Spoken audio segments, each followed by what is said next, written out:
Social affairs reporter John McManus is here. A rapturous reception, and we're used to seeing that for the Pope in this part of the world. But why is Catholicism on the decline? Well, the Church is being challenged on two fronts throughout Latin America. There's a small minority of people who are simply leaving religion. We're seeing that all over the world.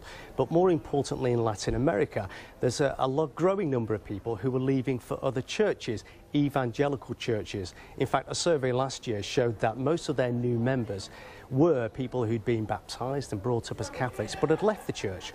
Why? Well, evangelical churches offer a form of worship that is highly appealing to some people. It's very exuberant.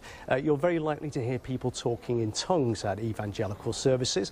They also tend to incorporate indigenous music in their services.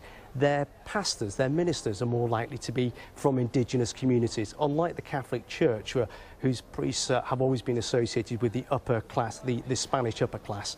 So all these things are very appealing to people. The Church is well aware of that, and that's partly why Francis is here. Yeah, just tell us why the choice of these particular countries for his trip. Well, before he set off, the Vatican said that the Pope was going to visit the periphery, and what they meant by that were the countries that were falling behind economically.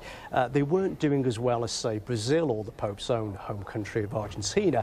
They were very poor. They are very poor. They're having serious problems with social unrest, particularly in Ecuador. And the care of the poor is a really central theme of Pope Francis's papacy. He talks about it all the time. It's in everything he does. And so by being there, using this superstar status, he can really focus attention on those problems and hopefully start to resolve them. John, thank you very much. John McManus, our social affairs reporter. Now, if